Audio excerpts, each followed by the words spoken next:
Hello बच्चों, कैसे हैं आप लोग। उम्मीद करते हैं अच्छे होंगे। पिछली क्लास में हमने डिस्कस किया था कार्बन के बारे में। आज उसी क्लास को आगे कंटिन्यू करेंगे। यह वीडियो जो प्रोवाइड की जा रही है 10वीं के बच्चों के लिए, 11वीं के बच्चों के लिए और 12वीं के बच्चों के लिए, आप 1 बाय 1 वीडियो जो अपलोड की जाएंगी उसे देख सकते हैं।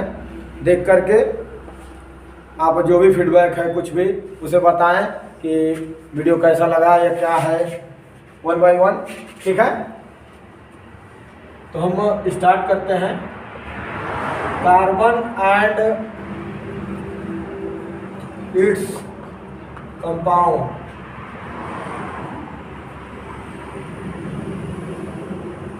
कार्बन और उसके यौगिक। कार्बन और उसके यौगिक। कार्बन और उसके यौगिक।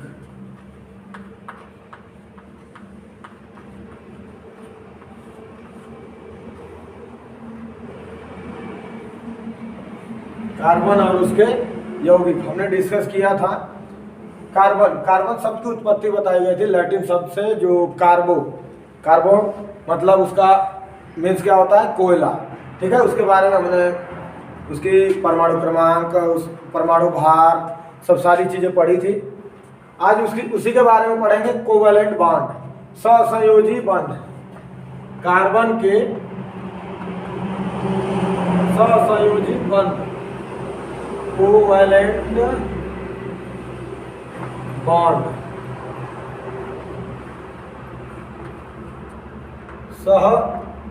सहसंयोजी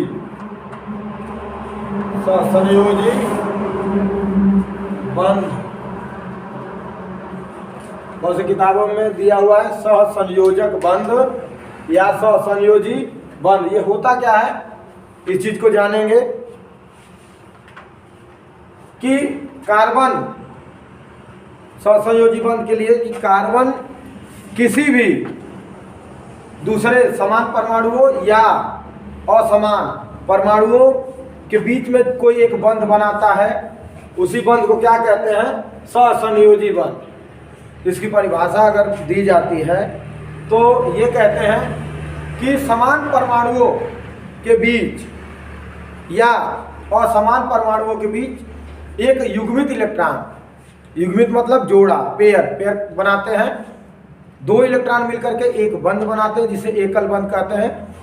उसी बंध को क्या करता है, कार्बन से जोड़ सकते हैं या कोई और एलिमेंट ले लेते हैं जैसे हाइड्रोजन, क्लोरीन, नाइट्रोजन। उनके बीच में जो भी बंध बनता है, जो कनेक्टिविटी होती है, उसी को क्या कहते हैं, सहसंयोजी बंध या आबंध कहा जाता है। बहुत सी किताबों में से सहसंयोजक कहा जाता है, सहसंयोजक बंध। ठीक है, सहसंयोजक बंध, कोवैलेंट बॉन्ड। ठीक है, तो मान लीजिए देखते हैं इसके उदाहरण कुछ देखते हैं। सहसंयोजक बंध के कुछ उदाहरण, मान लीजिए हाइड्रोजन। पहला क्या है, हाइड्रोजन का सहसंयोजक बंध क्या होगा। देखिए हाइड्रोजन, इसका परमाणु क्रमांक क्या होता है, 1। परमाणु क्रमांक हाइड्रोजन का क्या होगा, 1। परमाणु क्रमांक 1। इसका परमाणु भार भी क्या होगा, 1 होगा। ठीक है, परमाणु क्रमांक 1, परमाणु भार भी क्या हो जाएगा, 1। परमाणु भार क्या हो जाएगा इसका, 1 हो जाएगा। ठीक है, तो उसके बाद देखते हैं कि हाइड्रोजन जिससे इसका परमाणु क्रमांक 1 है, तो इसको किसी भी दूसरे मॉलिक्यूल से जुड़ने के लिए कम से कम 1 इलेक्ट्रॉन की आवश्यकता होगी। देखिए जैसे कि इसके कोष में, हाइड्रोजन के कोष में क्या है, 1 इलेक्ट्रॉन है। कितना है, 1 इलेक्ट्रॉन। जो परमाणु क्रमांक 1 ही है तो उसके पास कितना इलेक्ट्रॉन है, 1 है।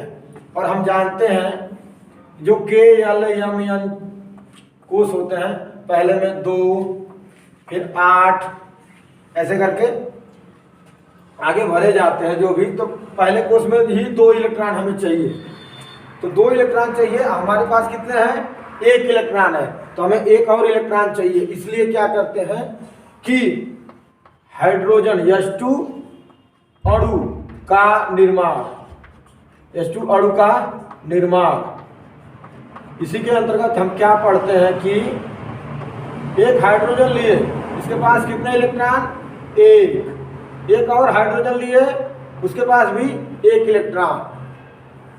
इन इलेक्ट्रॉनों का मिलकर के क्या बनाते हैं, बंध बनाते हैं। तो अगर आप चाहें तो इसे मिलाएं नहीं, बिना मिलाए भी इसको क्या करें, ऐसे कर लेंगे। अगर इन दोनों को मिलाते हैं, इन दोनों को मिलाने के बाद ये बनते हैं H2, इन्हीं के बीच में क्या बनता है, एक बंध बनता है। क्या बनता है, बंध बनता है, जिसे हम एक रेखा द्वारा प्रदर्शित करते हैं। हाइड्रोजन और हाइड्रोजन के बीच में एक बंध बन गया, जुड़ गए, ठीक है।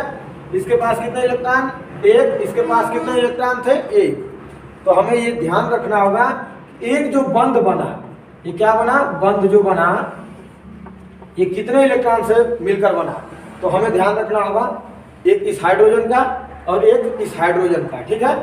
तो 2 इलेक्ट्रॉन मिलकर के क्या बनाते हैं, एक एकल बंध, या एक एकल बंध में 2 इलेक्ट्रॉन होते हैं, ठीक है। इसी प्रकार हम किसी और एलिमेंट का देखेंगे।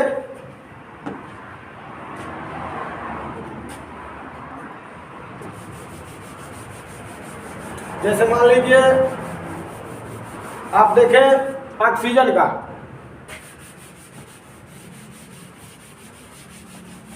ऑक्सीजन अणु का निर्माण, ये किसके अंतर्गत हम पढ़ रहे हैं, सहसंयोजी आबंध के कुछ उदाहरण। क्या पढ़ रहे हैं,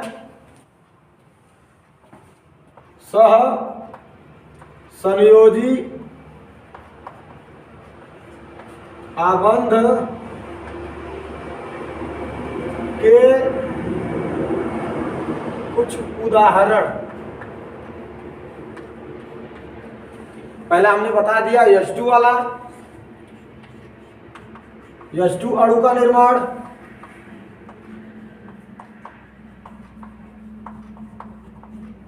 दूसरा देखें ऑक्सीजन अणु का निर्माण,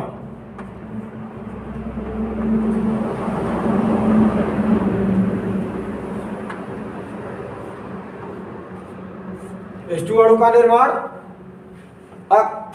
ऑक्सीजन अणु का निर्माण, ठीक है। इसको क्या बोलते हैं अंग्रेजी में, कोवैलेंट बॉन्ड। क्या बोलते हैं,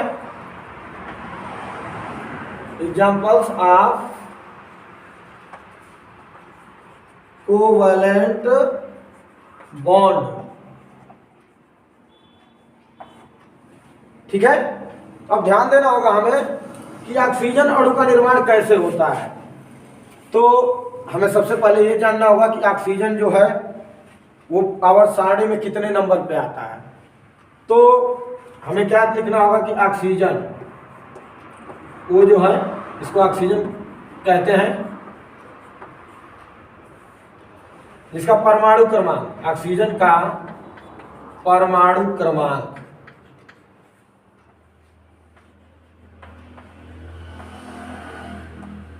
एटॉमिक नंबर ऑफ ऑक्सीजन क्या होता है, 8। कैसे देखें, पहले पे hydrogen, helium, lithium, beryllium, boron, carbon, nitrogen, oxygen. 8 number पे क्या आता है, ऑक्सीजन। तो ऑक्सीजन का परमाणु क्रमांक क्या हो गया, 8। तो हमें परमाणु भार भी जान लेते हैं। परमाणु भार, एटॉमिक वेट 16। हमें याद रखना होगा कि ऑक्सीजन का जो है परमाणु भार होता है 16, ठीक है। तो हमें क्या करना है कि पहले ये देखना होगा इसके जो कोष है, बाहरी कोष, कितने इलेक्ट्रॉन है, भर गए हैं या खाली है, ठीक है।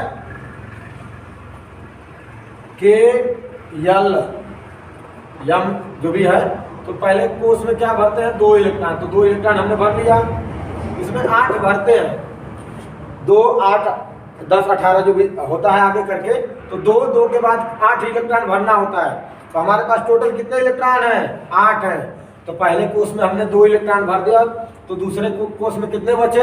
6 इलेक्ट्रॉन। कितने बचे? 6 इलेक्ट्रॉन। मतलब ये कि हमें दूसरे वाले कोष को भरने के लिए कम से कम 2 इलेक्ट्रॉन की आवश्यकता पड़ती है। ठीक है, इसलिए ऑक्सीजन का जो स्ट्रक्चर बनाएंगे, अणु का निर्माण, तो हम यहां देखें ऑक्सीजन बना लिए, तो बाहरी कोष में कितने इलेक्ट्रॉन? 6। एक और ऑक्सीजन बनाए, बाहरी कोष में कितने इलेक्ट्रॉन? 6। अभी देखते हैं कैसे बनेगा। 1 इलेक्ट्रॉन, 2 इलेक्ट्रॉन, 3, 4, 5, 6। 1, 2, 3, 4, 5 और 6 इलेक्ट्रॉन क्या किया हमने? बना लिए। टोटल कितने होते हैं? 8 होते हैं। ठीक है ना।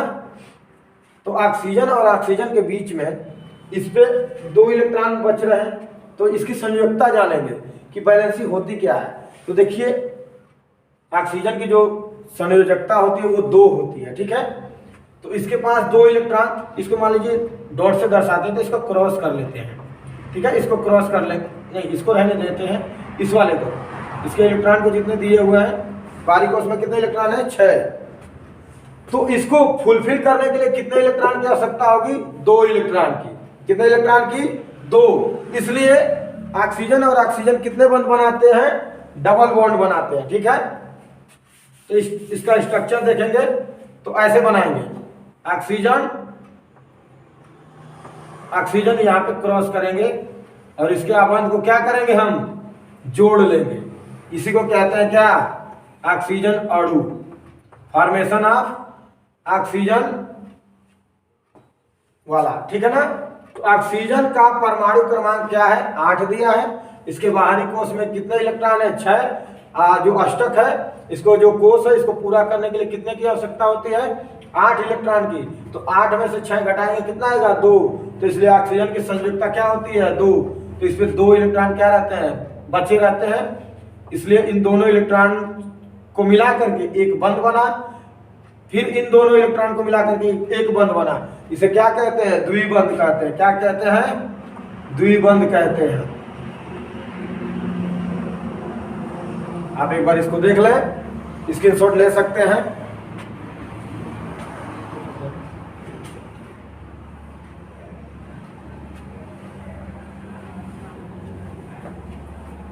ठीक है, चलिए अगला देखते हैं, तीसरा।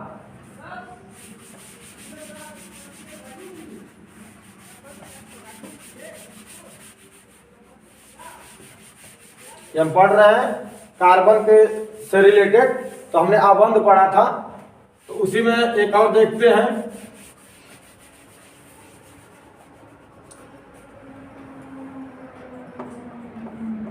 तीसरा मान लीजिए क्या है? नाइट्रोजन ले लीजिए या क्लोरीन, जो भी लेना चाहे आप ले सकते हैं। जैसे क्लोरीन को ही ले लेते हैं। Cl2 अणु का निर्माण, Cl2 अणु का निर्माण हमने डिस्कस कर लिया। क्या? हाइड्रोजन अणु का निर्माण, ऑक्सीजन अणु का निर्माण, और तीसरा देखते हैं Cl2। तो देखिए Cl को क्या कहते हैं? क्लोरीन। क्या कहते हैं? क्लोरीन।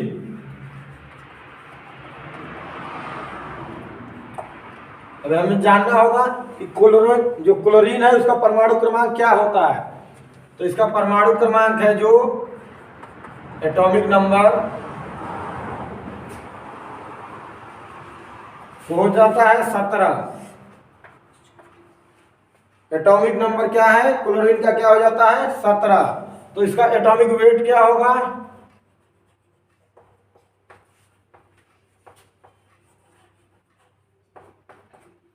जो पीरियोडिक टेबल में दिया गया है 17 नंबर पे इसका नंबरिंग आता है। इसका एटॉमिक वेट पिछला का देखें तो ऑक्सीजन 8 था, परमाणु क्रमांक तो हमने क्या बोला? 16। लेकिन कोई जरूरी नहीं कि क्लोरीन का अगर आपने 17 बोला कि परमाणु क्रमांक 17 है तो उसका परमाणु भार जो है वो 17 दूना 34, 34 नहीं होगा, नहीं होता है।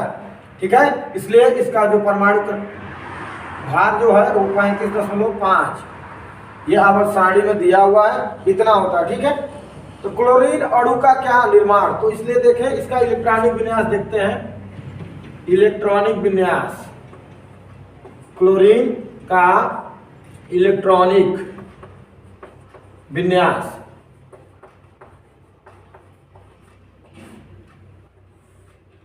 क्लोरीन का इलेक्ट्रॉनिक विन्यास क्या होगा 17। तो पहले 2, 8, तो 2, 8, 10 हो गया, 7 इलेक्ट्रॉन और तो लिखते हैं पहले वाले को क्या बोलते हैं, के कोस यल, फिर यम, फिर यल, ऐसे करके। तो देखिए यहाँ भी 8 चाहिए, तो यहाँ पे क्या हो गया 8 में से अगर 1 घटाए तो 7 घटाए तो कितना बचा 1, मतलब कि क्लोरीन का जो वैलेंसी होती है, वैलेंसी ऑफ क्लोरीन कितना हो जाएगा 1। ठीक है, मतलब संयोजकता, संयोजकता जो होती है क्लोरीन की क्या होती है 1 हो जाएगी। ठीक है, 1 इलेक्ट्रॉन ये किसी से लेकर के क्या करेगा, अपना अष्टक कंप्लीट कर लेगा। ठीक है ना, इसलिए क्लोरीन और एक और क्लोरीन बनाते हैं, तो इसके 1 इलेक्ट्रॉन और इसके 1 इलेक्ट्रॉन मिलकर के क्या बनाते हैं, एक बंध बनाते हैं। ठीक है ना, बाकी इलेक्ट्रॉन जो रहते हैं इस पे कवर अप हो जाते हैं, जो बाकी जो बचे रहते हैं इनके इलेक्ट्रॉन। ठीक है, इन दोनों इलेक्ट्रॉनों द्वारा एक एकल बंध का क्या हो जाता है, निर्माण हो जाता है। इसलिए कहते हैं कि formation of chlorine Cl2 atom या मॉलिक्यूल बोलते हैं इसको, एटम नहीं मॉलिक्यूल। ठीक है ना, क्या बोलते हैं मॉलिक्यूल, फॉर्मेशन ऑफ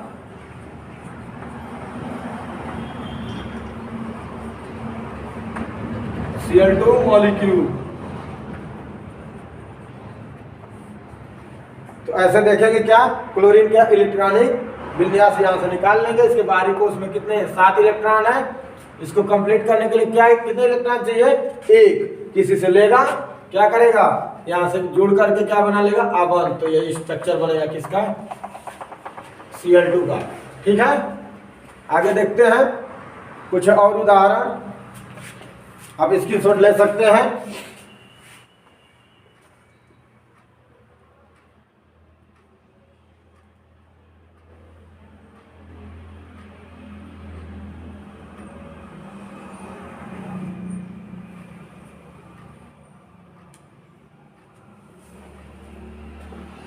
ठीक है, आगे देखते हैं, 3 हो गए, एक और देख लेते हैं।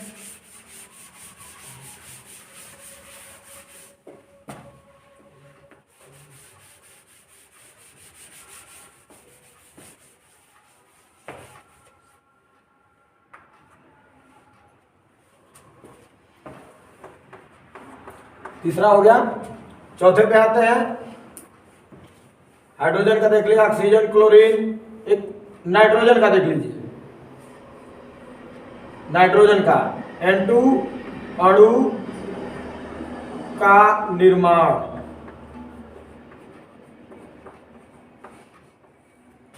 देखिए आप लोग को कोई भी परेशानी हो, कोई भी प्रॉब्लम है, एक बार कमेंट करके जरूर बताएं कि यहाँ परेशानी है, ये नहीं समझ में आ रहा है, उसे दोबारा हम बताने का पूरा प्रयास करेंगे।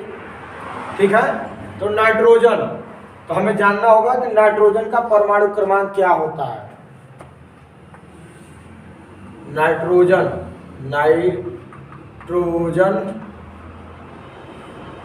का परमाणु क्रमांक, नाइट्रोजन का परमाणु क्रमांक, नाइट्रोजन का परमाणु क्रमांक क्या होता है 7। Hydrogen, helium, lithium, beryllium, boron, carbon, nitrogen. 8 number पे ऑक्सीजन आता है। ठीक है, तो इसका क्या हो गया 7। ठीक है, अब हम क्या देखेंगे कि इसके इलेक्ट्रॉनिक विन्यास के बारे में। इलेक्ट्रॉनिक विन्यास, 2, 5, 2, 5। के वाला कोष क्या है इसका? कंप्लीट है। जो सेल है इसकी के वाली क्या है? कंप्लीट है। के के बाद यल, हमने क्या देखा? यल।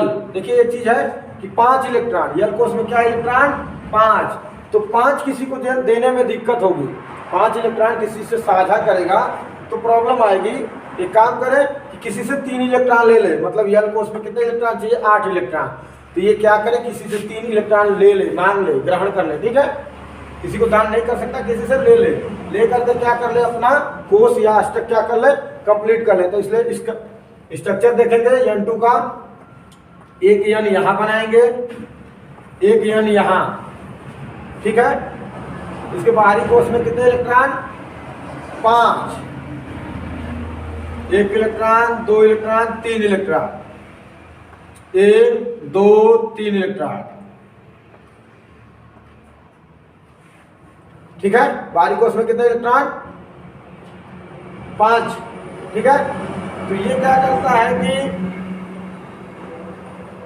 नाइट्रोजन जो संयोजकता है, जो 3-3 है, इसको अष्टक पूरा करने के लिए क्या करते हैं कि इनमें जो भी इलेक्ट्रॉन है एक दूसरे से जुड़ने के लिए, एक इलेक्ट्रॉन इसका और एक इलेक्ट्रॉन इस नाइट्रोजन का, दोनों मिलकर के क्या बना लिए?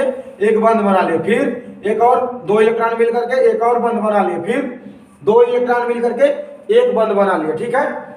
ऐसे क्या हो जाता है?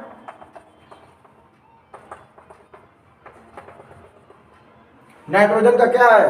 अणु का क्या हो जाता है? निर्माण हो जाता है, ठीक है ना। इसके बाहरी कोष में कितने इलेक्ट्रॉन है? 5। उसी को कंप्लीट करने के लिए इसका बनाया जाता है। तो बनता क्या है? N ट्रिपल बॉन्ड N, ठीक है।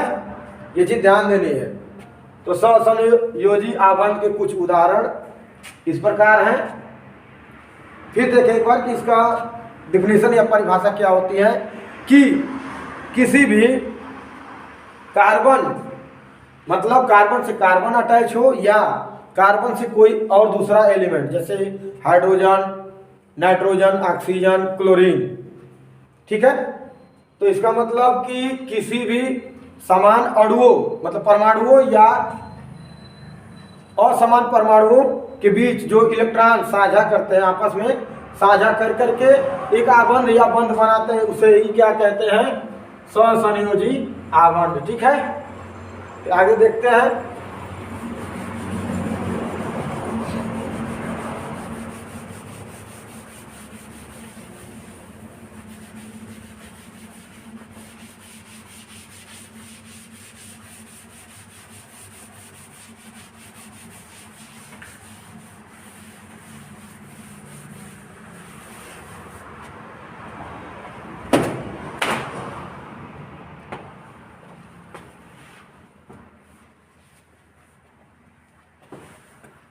देखिए यहां तक देखिए हमने सहसंयोजी बंध। अब देखते हैं, जैसे कार्बन हम पढ़ रहे हैं, फिर आते हैं उसी पॉइंट पे कार्बन। कार्बन के कुछ अपरूप होते हैं। क्या होते हैं? अपरूप। जैसे कार्बन के द्वारा ही बहुत से ज्यादा कार्बन मिल कर क्या बनाते हैं? कुछ अपरूप बनाते हैं। जैसे कल हमने एग्जाम्पल बताया था पिछली क्लास में कि कार्बन से मिल करके जैसे बनाते हैं, तो पहला उदाहरण हमने बताया था हीरा, ग्रेफाइट, चारकोल,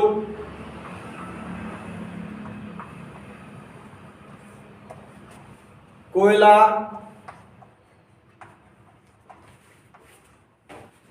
एक और था बकमिस्टर फुलेरीन,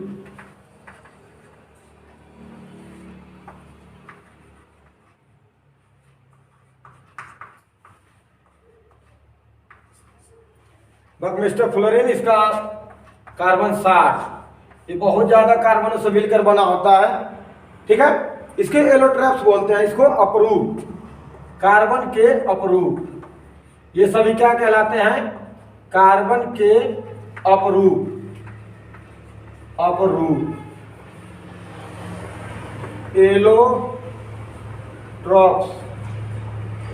एलोट्रॉप्स ऑफ कार्बन।